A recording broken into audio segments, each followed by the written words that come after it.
1924년 7월 8일 8만 관중의 함성이 콜롬부 경기장을 가득 채우고 있었습니다. 올림픽 단거리 100m 세계에서 가장 빠른 사나이를 가리는 경주. 출발선에는 각국의 정예 선수들이 몸을 낮추고 있었습니다. 그런데 거기에 서 있어야 할 한 사람이 없었습니다. 스코틀랜드가 낳은 가장 빠른 사나이. 날아다니는 스코틀랜드인이라 불리던 청년. 에릭 리델. 그는 그날 경기장에 오지 않았습니다. 그는 경기의 출발선이 아니라 교회에 앉아 있었습니다.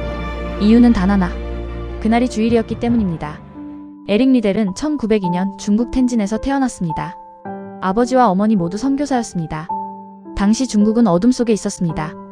의화단 운동이 휩쓸고 간 직후 외국인을 향한 적대와 폭력이 땅을 뒤덮던 시절이었습니다. 반란군이 도시를 행진할 때 창끝에는 살해된 선교사들의 머리가 꽂혀 있었다는 기록이 남아 있습니다. 에릭은 바로 그 땅에서 첫 울음을 터뜨린 아이였습니다. 5살 무렵 가족은 스코틀랜드로 돌아갔습니다. 에릭과 동생 로버트는 런던 근교 기숙학교에 맡겨졌습니다. 부모와 떨어져 지내야 했던 소녀는 외로웠지만 운동장에서만큼은 누구보다 빛났습니다. 높이뛰기, 멀리뛰기, 100야드 달리기, 13세 이하 부문에서 세 종목 모두 1등. 소녀는 어렴풋이 깨닫기 시작합니다. 이 빠른 두 다리는 내가 만든 것이 아니라 누군가가 내게 주신 것이라는 사실을. 에든버러 대학교에 진학한 에릭은 육상 대회마다 연승을 이어갔고 스코틀랜드 언론은 그를 날아다니는 스코틀랜드인 플라잉 스카츠맨이라 부르기 시작했습니다. 그런데 에릭이 달린 이유는 사람들이 생각한 것과 달랐습니다. 그에게 경기장은 무대가 아니었습니다. 증언석이었습니다. 이기면 사람들이 모입니다. 사람들이 모이면 말할 기회가 열립니다. 그 기회에 그는 메달이 아니라 복음을 이야기했습니다. 그는 믿었습니다. 자신의 빠른 다리는 일시적인 영광이 아니라 영원한 목적을 위해 주어졌다고. 1924년 파리 올림픽 출전 명단이 발표됩니다. 에릭 리델 영국 대표 100m. 스코틀랜드 전체가 들썩였습니다. 금메달은 거의 확실해 보였습니다. 그런데 에릭이 올림픽 일정표를 펼쳐든 순간 그의 얼굴이 굳었습니다. 100m 예선과 결승 일요일. 에릭에게 일요일은 협상의 대상이 아니었습니다. 주일은 주님의 날이었고 그날은 경쟁을 위한 날이 아니었습니다. 올림픽이라 해도 금메달이 걸려 있어도 그에겐 주의를 지키는 것이 남들에게는 이해할 수 없는, 그에게 주어진 하나님을 경외하는 최선의 방식이었기 때문입니다. 그는 조용히 그러나 단호하게 말합니다. 나는 뛰지 않겠습니다. 영국 언론이 들끓었습니다. 국가를 배신한 선수. 하나님을 핑계로 의무를 저버렸다. 스코틀랜드 시민들의 분노는 더했습니다. 그들은 자국 영웅의 금메달을 통해 민족의 자부심을 세우고 싶었습니다. 나라보다 하나님을 앞세우다니. 겁먹은 것 아니냐? 사방에서 비난이 쏟아졌습니다. 그것은 믿음이라는 단어가 가장 비싼 값을 치르게 되는 순간이었습니다. 하지만 세상이 몰랐던 것이 하나 있습니다. 에릭은 충동적으로 결정한 것이 아니었습니다.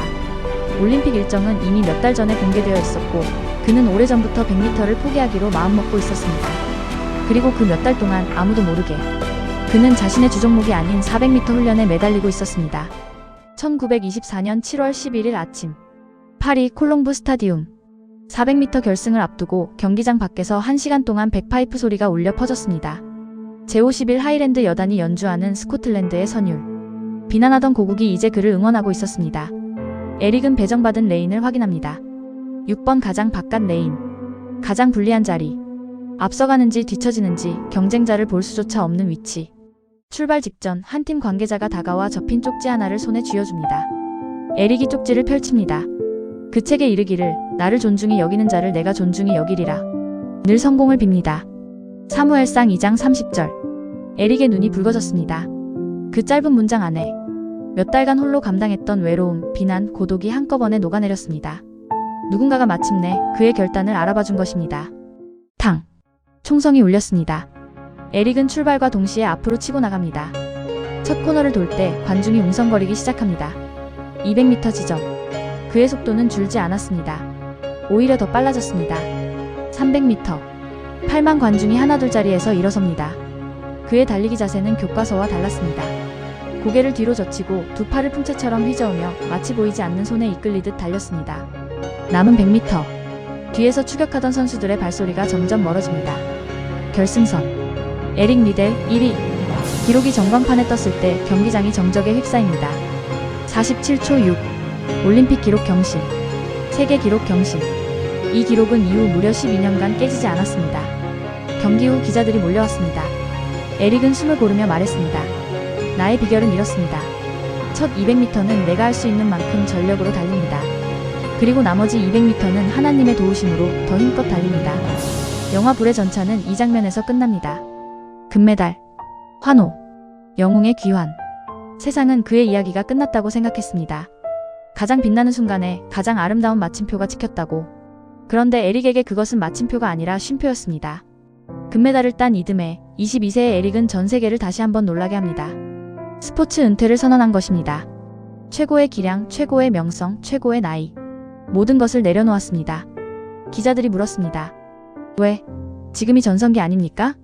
에릭은 대답합니다. 올림픽 트랙은 자신이 달려야 할 경주의 일부였을 뿐이라고. 이제 진짜 경주를 달리러 간다고. 그리고 그는 배를 탔습니다. 자신이 태어난 땅. 선교사의 창끝 머리가 향하는 그 땅. 중국 텐진으로. 1925년 에릭은 북중국에서 선교 사역을 시작합니다. 화학을 가르치고 주일학교를 열고 육상 코치로 아이들과 함께 달렸습니다. 1932년 그는 전임 선교사가 됩니다.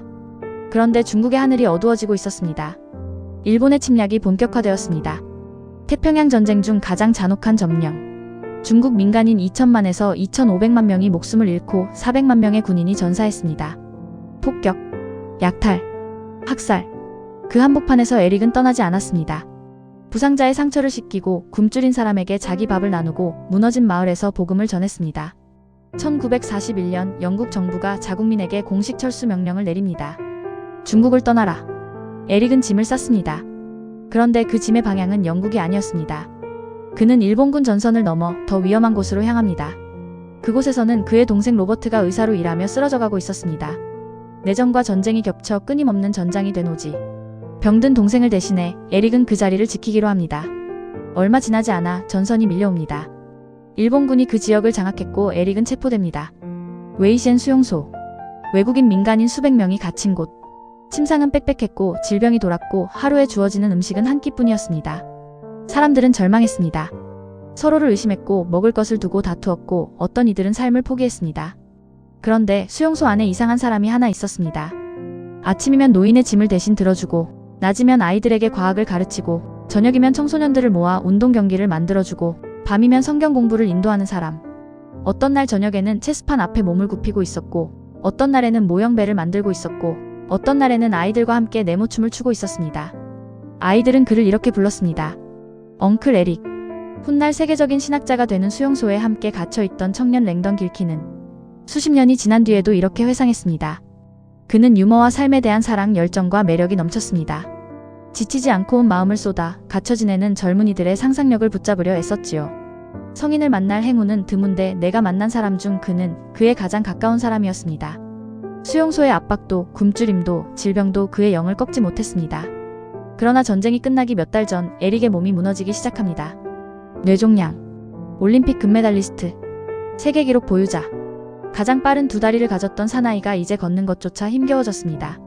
1945년 2월 21일 해방을 5달 앞두고 에릭 리델은 웨이셴 수용소에서 눈을 감습니다. 43세. 그가 여동생에게 남긴 말이 있습니다. 나는 하나님이 나를 어떤 목적을 위해 만드셨다고 믿어. 하지만 나를 빠르게도 만드셨어. 그리고 내가 달릴 때 나는 그분의 기쁨을 느껴. 그의 짧은 삶은 수많은 사람들을 경기장에서 일어서게 만들었습니다. 파리의 관중도, 텐진의 학생들도, 수용소의 아이들도. 하지만 에릭이 진정으로 바라본 관중석은 이 땅의 것이 아니었습니다. 히브리서 12장 1절은 이렇게 말합니다. 이러므로 우리에게 구름같이 둘러싼 허다한 증인들이 있으니 모든 무거운 것과 얽매이기 쉬운 죄를 벗어버리고 인내로써 우리 앞에 당한 경주를 하자. 에릭 리델은 금메달을 위해 달리지 않았습니다. 국가의 박수를 위해 달리지 않았습니다. 그는 하늘의 증인들 앞에서 달렸습니다.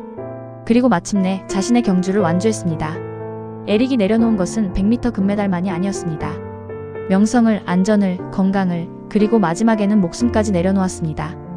그의 믿음은 감정이 아니었습니다. 손해를 감수하는 순종이었습니다.